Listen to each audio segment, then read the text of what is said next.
Today, I want to talk to you about this principle of matching labor support techniques with labor phases.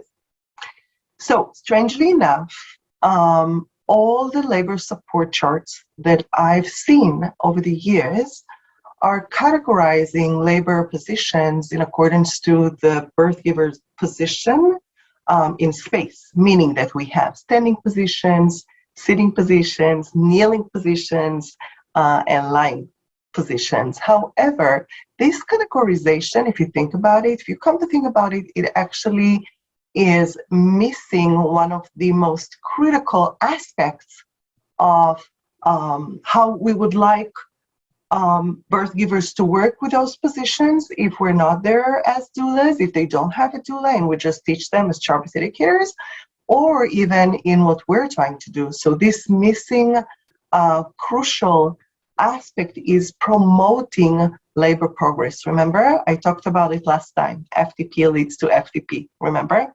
So if you are mindful and committed to promoting labor progress, not only your client's ability to cope, then the best way to categorize those positions is not really by the position of the birth giver's body in space, but more relating to the phases that they're in. And it's also a perfect way for doulas to remember all the options if you categorize them based on the client phase. So the question that you ask yourself is, what needs to happen in this phase?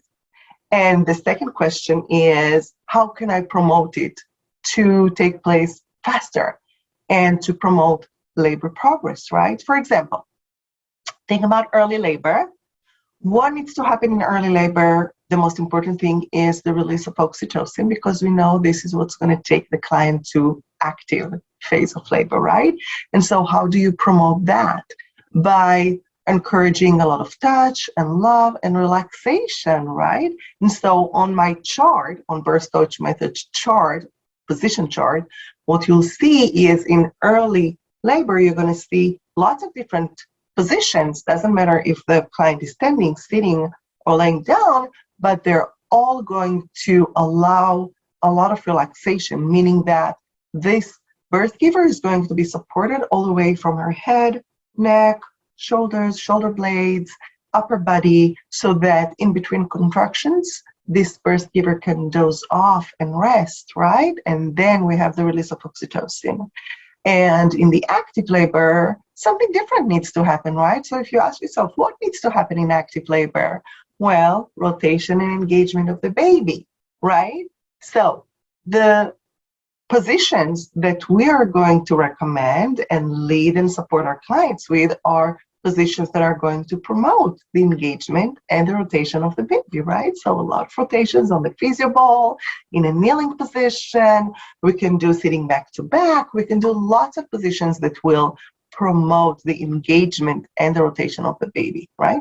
So when I lead the transformational doula training, I actually teach my students based on this categorization, and it helps memorize, okay, what phase is my client in? What needs to happen? How can I make it happen faster and promote labor progress, right? Or following this principle, you'll have first to know how to analyze the progress of labor while you're still at home. You don't do any vaginal exams.